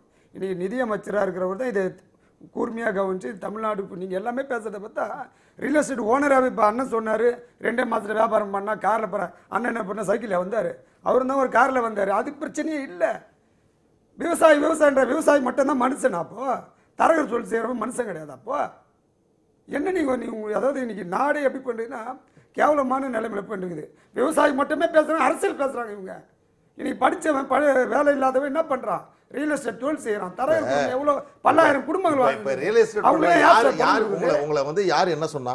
இப்போ நான் என்ன சொல்றேன்னா நீங்கள் எல்லாமே ஹைலைட்டாக பார்த்தீங்கன்னா எல்லாமே அதாவது அரசியல் எந்த அரசியல்வாதி சார் இதுவரையும் குரல் கொடுத்துருக்காங்க ரியல் எஸ்டேட்டுக்காக? ரியல் எஸ்டேட்டை விட்டுருங்க. அதை நம்பி வாழ்கின்ற தரகர் தொழில் செய்கிறோம் பல்லாயிரம் குடும்பங்கள் வாழுது சார். இன்னைக்கு 75 தொழில் இன்னைக்கு நசுக்கப்பட்டிருக்குது. கொத்தனை அரிசித்தாள், பெரிய ஆள், டைல்ஸ் ஓட்டுறவன், இந்த இடத்த நம்பி தானே சார் அவ்வளோ பேர் வாழ்கிறான். விவசாயம் மட்டும்தான் மனுஷன், மற்றவங்களாம் மனுஷனே கிடையாதா? எல்லாத்தையும் கன்வெர்ட்டமாக பாருங்க சார். எதனா ஒன்று கேட்டிங்கன்னா ரியல் எஸ்டேட்னுடைய ஓனர் 3 வருஷமா கெயிலின் வெளி பல மடங்கு வந்துருக்குது. நான் என்ன சார் கேட்குறேன், நாட்டில் 50 பைசா டீசல் விலை ஏற்றினா இருக்கிற மொத்த அரசியல் தலைவரும் குரல் கொடுக்குறான். இதுக்கு வேற எந்த ஒரு அரசியல் தலைவரும் குரலை கொடுக்கல. இல்ல என்ன காரணம்? ஒரு தொழிற்சாலை மூடிடுச்சுன்னா இல்ல என்ன காரணம்? இல்ல நாங்கள மனசாலே கிடையாது. இல்ல இது தேவையில்லாத விவாதம். நான் என்ன சொல்றேன்னா இருங்க ஒரு நிமிஷம் இருங்க, நான் சொல்லிடுறேன். இல்ல குமரல் இருக்கு, யாரல போறாருன்ற வார்த்தை அவரே இப்ப வரமா அதனாலதான் பொறுத்துட்டு இருக்கோம். என்னன்னா இந்த உத்தரவு வந்ததற்கு பிறகு எந்த அரசியல்வாதி கேட்டாங்க, யாரு கேட்டாங்க என்று சொல்லுவதில்லை. இதோ வச்சிருக்கோம் அறிக்கை, நாங்க கொடுத்த அறிக்கை உங்களுக்கு தெரியுமா, நீங்க பாத்துறீங்களா? எதுவுமே தெரிஞ்சுக்காம நடந்த மாதிரி நான் பார்த்த மாதிரி சொல்ல இல்ல. நான் என்ன சொல்ல வரேன், இருங்க ஒரு நிமிஷம். இந்த மேட்டர் நான் சொன்னா நீங்க தப்பா எழுதி போயிடுங்க. நான் என்ன சொல்றேன்னா இந்த பிரச்சனை என்பது விவசாயிகளுடைய பிரச்சனை தான் மிக முக்கியமான பிரச்சனையாக நீதிமன்றம், அரசாங்கம் எல்லோரும் பார்க்கறாங்க. மகாத்மா காந்தி அவர்கள் சொன்னதே இந்த இந்தியாவினுடைய இதயம் என்பதே கிராமத்துல தான் இருக்கு, கிராமத்தை பாதுகாக்க வேண்டும் என்று சொல்லியிருக்கிறார். அதனால நீங்க வணிகம் செய்யுங்கள், நாங்க வேணான்னே சொல்லல. வணிகம் செய்வது தவறு, ரியல் எஸ்டேட் பண்றவங்களாம் மோசமானவங்க ஒருபோதும் யாரும் சொல்லல. ஆனால் சட்டத்திற்கு உட்பட்டு நீங்க அதை செய்யுங்க, முறையான அனுமதியை வாங்கி அதை செய்யுங்க. நீங்க ஒரு சென்ட் கணக்கில் இருக்கக்கூடியதை ஸ்கொயர் ஃபீட்டா மாற்றும் போது எந்த அளவுக்கு அதனுடைய தொகை மாறுகிறது. ஒரு கிராமப்புறத்துல ஒன்னு சொல்றேன், ரியல் எஸ்டேட் விவசாயி நல்லா இருக்க கூடாதான்ற பார்வையை முன்வைக்கிறார். நீங்க அந்த சென்ட்டாக இருக்கிறது கிரவுண்டா மாறுறப்ப யார் பயனடைய போறாங்க? விவசாயி பயனடைகிறாரு. என்னங்க இது? எப்படிங்க அவரோட ஆர்குமெண்ட், எப்படி விவசாயி பயனடைவான்? அவரோட ஆர்குமெண்ட் இல்ல, அது கிடையாது. முன்னாடி எப்படி சார் இருந்திருக்கும்? 40 வருஷத்துக்கு முன்னாடி எப்படி சார் இருந்திருக்கும்? இன்னைக்கு சஞ்சய் கவுல் உயர் நீதிமன்றத்தினுடைய நீதிபதி வாழ்கின்ற வீடு எப்படி சார் இருந்திருக்கு 50 வருஷத்துக்கு முன்னாடி? அதாவது விவசாயி வந்து மகிழ்ச்சியா இருக்கும். அது பொருத்தமான ஆர்குமெண்ட். 1971 தான் சென்னை பெருநகரத்தினுடைய சிஎம்டிஏ உருவாகுது. அதற்கு முன்பு இருந்தக்கூடிய தெருவுகள், அதற்கு முன்பு இருந்தக்கூடிய வீடுகள், மனைகள் எல்லாமே அப்ரூவல் இல்லாம தான் சென்னையிலே இருந்துட்டு இருக்கு. அந்த இடத்துக்கும் இப்ப பதிவு பண்ண முடியாது. நீங்க சொல்றதுல என்ன ஒரு பிரச்சனைனா, நீங்க ஒரு ஆர்குமெண்ட் வைக்கிறீங்க, அது வந்து 75 வகையான தொழில் செய்யறவங்க இதனால பாதிக்கப்படுறாங்க, மொத்த கட்டுமான துறையும் ஸ்தம்பிச்சு நிக்குது, கொத்தனார்ல இருந்து இது பண்றீங்க. பல இடங்கள்ல சுற்றுச்சூழலுக்கு பாதிப்பு வருது, சாய ஆலைகளை சாய தண்ணியை ஆற்றுல விட்டுறாங்க, அதனால் அந்த சாய ஆலையை மூடுங்க அப்படின்னு சொன்னாலோ, வேறு பிரச்சனைக்கு ஒரு தொழிற்சாலையை வந்து பாதிப்பை சந்திக்கிறப்ப சம்மந்தப்படுறவங்க என்ன செய்வாங்கன்னு சொன்னால், தங்கள் செய்த தவறை மறைத்து விட்டு இதனால் ஆயிரக்கணக்கான குடும்பங்கள் பாதிக்குது, இதனால் தீப்பெட்டி தொழில் வந்தாலும் சரி, வேறு எந்த ஒரு இது வந்தாலும் இதனால் இதை சார்ந்தவர்கள் பாதிக்கிறார்கள்னு சொல்லி தொழிலாளர்களுக்கு பாதிப்பு வந்திருக்கு அப்படின்ற ஒன்றை வந்து ஒரு கவசமாக முன்ன நிறுத்துற போக்கு பல நேரத்தில் இருக்கு. அதுவும் இதுவும் ஒன்று தானே? இல்லைங்க, நியாயம் வந்து ரெண்டு பக்கமும் பார்க்குற போது நியாயம் நடுவில் எங்கேயோ இருக்கு. இது வந்து அப்படியே அவங்க சொல்கிற கருத்தும் 100க்கு 100 சரின்னு சொல்ல முடியாது, இப்படியே இவர் சொல்கிற கருத்தும் 100க்கு 100 சரின்னு சொல்லி எடுத்துக்க முடியாது. நிச்சயமாக உண்மை வந்து இதுக்கு இடையில் எங்கேயோ இருக்குது. சுற்றுச்சூழல் பாதிக்கிறதா அப்படின்னு பார்க்கணும். ஒரு பிளாங்கெட் ஆர்டர் மூலயமா இது வந்து அப்ரூவல் வாங்கணுங்கிறது ரொம்ப ரொம்ப முக்கியமான. ஆனால் அப்ரூவல் வாங்கினதுக்கே பிரச்சனைகள் ஏன் வரணும்? இந்த ஆர்டர் மூலயமா அப்ரூவல் வாங்கப்பட்ட வீடுகள், இப்போ மனைப்பிரிவு அப்ரூவல் வாங்கலைன்னா வீடு கட்டுறதுக்கு அப்ரூவல் வாங்கியிருந்தா அப்போ அதுக்கு அது வந்து செல்லாதா? ஏன் அந்த மாதிரி ஒரு தெளிவு பிறக்கும்ல? இது வந்து இதுதான் முடிவானதுன்னு சொல்ல முடியாது. இல்லை இதுக்கு நடுவில் பாதிக்கப்படுறவ எல்லாருமே பாதிக்கப்படுறாங்க. எத்தனையோ பேர் வந்து பாதிக்கப்படுறாங்க.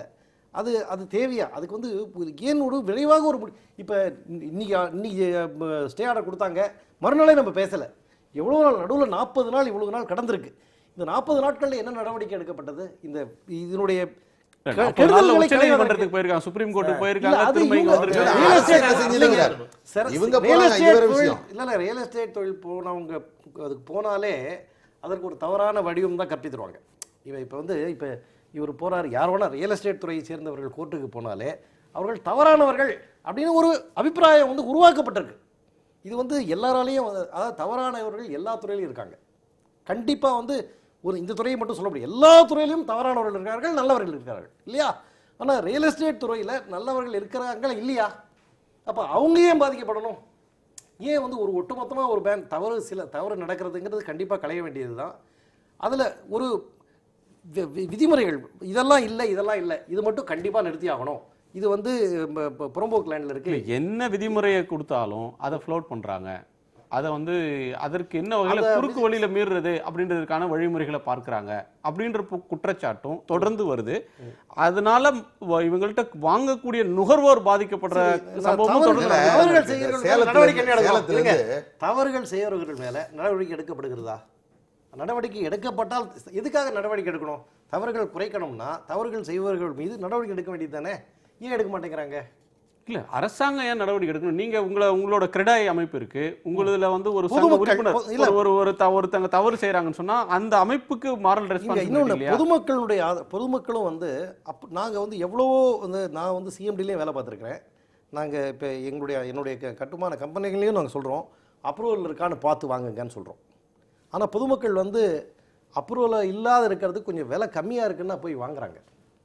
ஏன் வாங்குறாங்க அப்ரூவல் இல்லாத? சார் இப்போ விலை கம்மியாக கொடுத்தாங்கன்னா அவருடைய கன்ஸ்ட்ரக்ஷனில் ஒரு ஏழை போய் அவர்கிட்ட ஒரு ஃப்ளாட் வாங்க முடியுமா? வாங்க முடியாது. ஒரு உயர்ந்த இடத்துல இருக்கிறவர், பேங்க் லோனில் இருக்கிறவர் வாங்க முடியும். ஒரு 6 லட்ச ரூபாயில் ஒருத்தர் கட்டுறான், வீடு கட்டுறான்னா அவன் யார் சார் போய் வாங்குறான்? இங்கே வாடகை வீட்டில் இருக்கிறவன், வாடகை வீட்டில் நசுக்கப்படுறவன் தான் கொஞ்சம் செங்கல்பட்டு. அதுக்காக அவனுக்கு அப்ரூவல் இல்லாம கொடுத்து மாற்ற சட்டத்துக்கு தப்பு கிடையாது சார். அதாவது சார் இன்னைக்கு வந்து அப்ரூவல் இல்லாம வாங்கி அவனால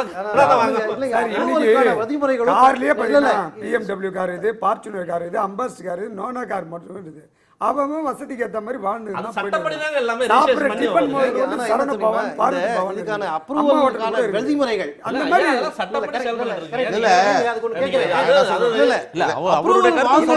அவர் சொல்ற வாதமே நான் சொல்றேன்ல, இந்த பிரச்சனையை திசை திருப்புற மாதிரி தான் மீண்டும் அவர் ஆர்கியூ பண்ணிட்டு இருக்காரு.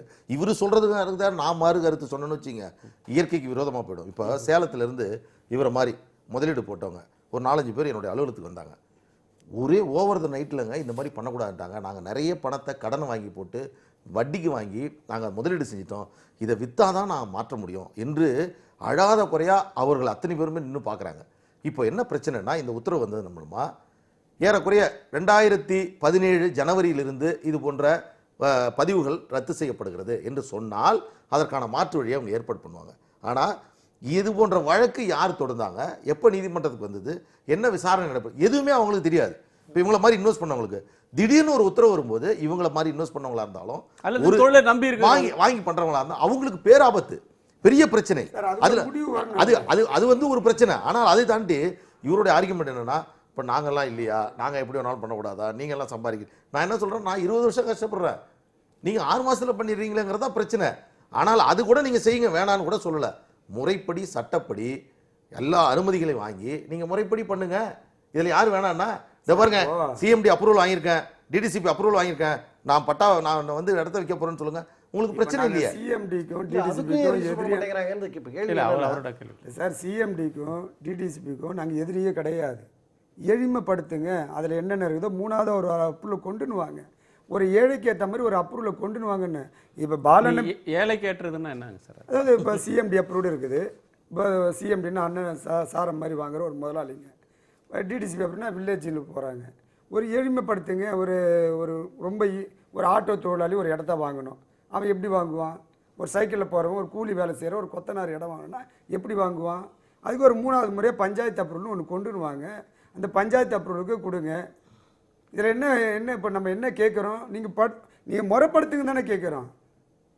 இப்போ நான் என்ன சார் கேட்குறேன், இப்போ நம்ம வந்து உயர்நீதிமன்றத்தினுடைய நீதிபதியை நம்ம எதுவும் குறை சொல்ல வேண்டாம்.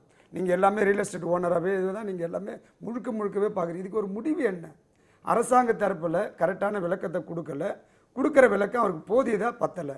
நாங்களும் அடிஷனலாக உள்ளே வந்து கேட்குறோம், இவ்வளோ மக்கள் பாதிக்கப்படுறாங்கன்னு. எங்கள் கீழே இருக்கிற 75 தொழிலுடைய மக்களை பற்றி நீங்கள் யாருமே யோசிக்க மாட்டீங்க. உங்களுடைய பார்வை எல்லாமே விவசாயம் ஆயிடுச்சு போகுது. இன்றைக்கி வந்து புழுங்கல் அரிசியும் பச்சை அரிசியும் எங்கே சார் வேறு ஏரியாவில் தான் வருது? ஒரே இடத்துல வர்ற விளைச்சல் தான். அப்படியே காய்ச்சி வெளியே தூக்கி போட்டால் அது புழுங்கல் அரிசி, அறுத்து தூக்கி வெளியே போட்டால் பச்சை அரிசி. இந்த மாதிரி தான் சார் நஞ்சையும் புஞ்சையும். அதாவது ஒரு விவசாயமே பண்ண முடியாத இடத்த அவன் விற்கணும்னு ஆசைப்படுறான். அது ஒரு விவசாயி வாங்கினான்னா விவசாயம் பண்ணுவான். விவசாயமே பண்ண முடியாத இடத்துல, ஒரு பாறை கல்லா இருக்கிற இடத்துல அந்த இடத்த என்னதான் பண்ணணும்னு நினைக்கிறீங்க? அப்போ நீங்கள் இங்கே இருக்கிறவங்க எல்லாம் என்ன பண்ணணும்னு நினைக்கிறீங்க? அதை ஏதாவது ஒரு அழகுபடுத்தி இன்னைக்கு வந்து பார்த்தீங்கன்னா 60 மீட்டர் தான் சுற்றளவு சென்னை. இதில் 2 கோடி வாழ்ந்த இடத்துல இன்னைக்கு 8 கோடி வாழ்ற வச்சுக்கல தமிழ்நாட்டில். ஆனால் சுற்றளவு வந்து 60 கிலோமீட்டர் தான். ஆனால் ஜனத்தொகை மக்கள் தொகை பெருகிடுச்சு, சாதாரண மக்களுக்கு வீடு வேணும், எளிய மனிதனுக்கும் ஒரு சொந்தமான ஒரு இடம் வேணும் அப்படின்ற ஒரு பார்வையை அவர் முன்வைக்கிறார். சம பண்ணா ஆமா, அதுக்காக நீங்க வந்து சட்டத்தை மீறி நாங்க அப்ரூவல் இல்லை, இடையில வந்து இப்போ அப்ரூவல் இல்லாமல் அனுமதிக்க இல்லாமல் நிறைய நடந்துட்டு இருக்குது. அதை வந்து ஒரு ஒழுங்குபடுத்தணும் அப்படின்னாக்கா அதுக்கு சில கால அவகாசம் தேவை அப்படிங்கிற மாதிரியான ஒரு நிலைப்பாடை வந்து இப்போ வந்து அரசாங்கம் எடுத்துருக்குது. அதுக்கு இடையில வந்து இல்ல, அதுக்கு இடையில வந்து இந்த மாதிரியான ஒரு பாதிப்பு ஏற்படுறத வந்து ஏற்கத்தான் செய்யணும். வேற என்ன, அரசாங்கம் வந்து இன்னைக்கு செயல்படாத அரசாங்கமா இருக்குது. 40 நாளுக்கு மேலேயும் ஒரு தீர்க்கமான ஒரு கொள்கை இன்னைக்கு வந்து இல்ல எங்களுக்கு ஆல்ரெடி இருக்கு. அரசின் தரப்புல பேசுறதுக்கு யாரும் இல்ல. வந்து அந்த குற்றச்சாட்டை முன்வைக்கிறது நியாயமானதா இருக்கு. இவர் இவ்வளவு சொல்றாருல, ஆனந்த் இவருக்கு வந்து இவ்வளவு பாதிப்பு இருக்குது அப்படின்னு சொல்றதுக்கு முழுக்க முழுக்க காரணம் நீதிமன்றம் அல்ல, அரசாங்கம். அரசாங்கம் தான் உடனடியா எனக்கு அரசு வந்து வாதிடாம இல்லையே, இன்னைக்கும் அரசாங்கம் போய் கேட்டிருக்கு. நீங்க வாதிடுறது வேற, நான் கொள்கை வடிச்சு ஆல்ரெடி இந்த சட்டத்திட்டங்கள் இருக்குது, கூடுதலாக இந்த சட்டத்திட்டங்கள் சேர்த்து நாங்க இதை ஒழுங்குபடுத்துகிறோம் இன்னைக்கு வந்து அவங்க சொல்லி இருந்திருக்கோம் நீதிமன்றத்தை சொல்லி. இதனால இந்த உடனடியாக இன்னைக்கு வந்து உடனடியாக சில விஷயங்களை வந்து எடுக்கிறதுக்கான விஷயங்களை வந்து இன்னைக்கு அரசாங்கம் சொல்லி இருந்திருக்கணும். இந்த பிரச்சனை சொல்றாங்க இல்லைங்களா, உறவினர்களுக்குள்ள இந்த மாதிரியான விஷயங்களுக்கு தடை கிடையாது.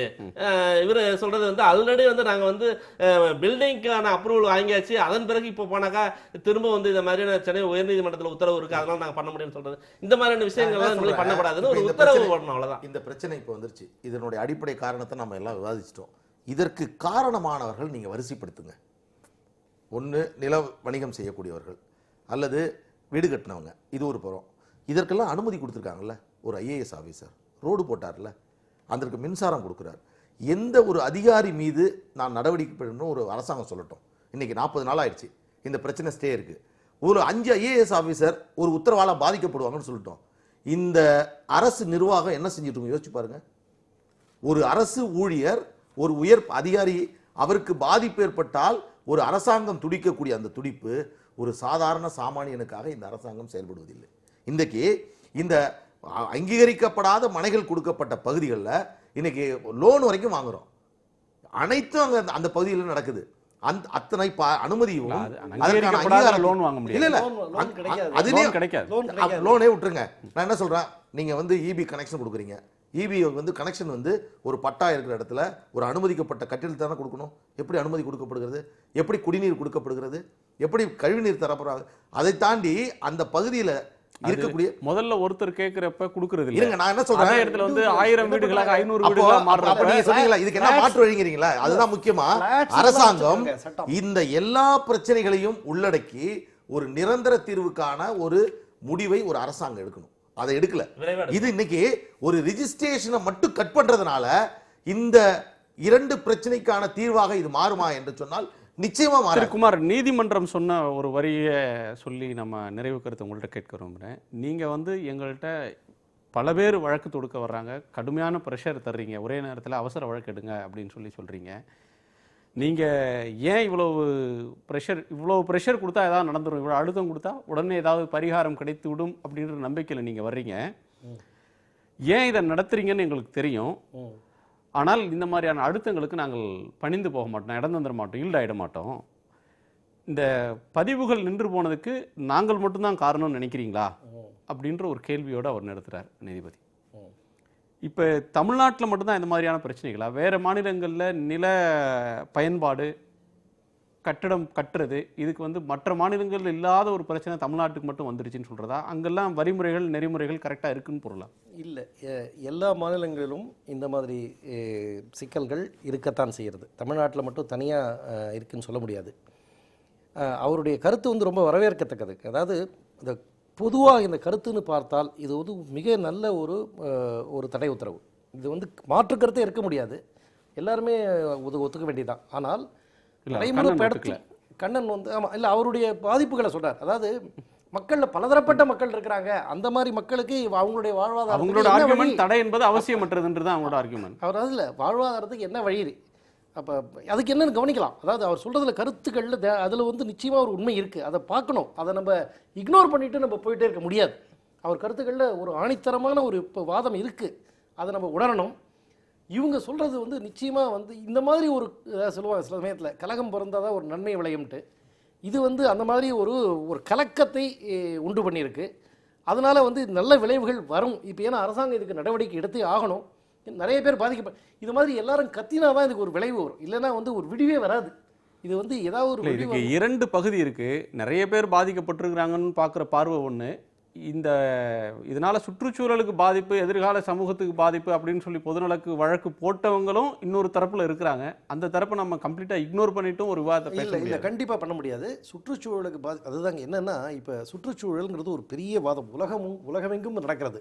ஒரு பவர் ஸ்டேஷன், ஒரு பவர் பிளான்ட், ஒரு ஹைட்ரோ எலக்ட்ரிக் ஸ்டேஷன் ஒரு இடத்துல ஆரம்பித்தார்னா கூட, ஒரு பெரிய மேலை நாடுகளில் கூட சுற்றுச்சூழல் ஆர்வலர்கள் அப்படிங்கிறவங்க வந்து ஒரு பெரிய கொடியை நட்டு போராட்டம் நடத்துகிறாங்க.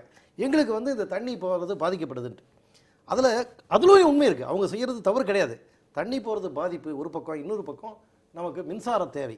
இது ரெண்டுத்தையும் வந்து பார்த்து தான் ஒரு முடிவுக்கு வரணும். இப்போ வீடுகள் தேவை, வீடுகள் கட்டினா வந்து எனக்கு தெரிஞ்சு தொழிற்சாலைகள், கழிவு நீர், இதனால் வராத சுற்றுச்சூழல் பிரச்சனை வீடுகள் கட்டுறதுனால வந்து சுற்றுச்சூழல் நீங்க ரொம்ப ஒரு சிம்பிளிஃபை பண்ணி பாக்குறீங்க. அவர் சொல்ற சுற்றுச்சூழல் இம்பாக்ட் அப்படின்னு சொல்றது வந்து நீர்நிலைகள், போக்குவரத்து, தண்ணி வர்ற வெள்ளத்தினுடைய பாதையை நீங்க வந்து மறிச்சிடுறீங்க, அதனால வர்ற சுற்றுச்சூழல் பாதிப்புன்றதான் சொல்றேன். நீர்நிலைகள் வர பாதைகள் எல்லாம் அதான் சொல்றேன், வாய்க்கால் புறம்போக்கு என்று ஆல்ரெடி கிளாசிஃபை பண்ணி வைத்திருக்கிறார்கள்.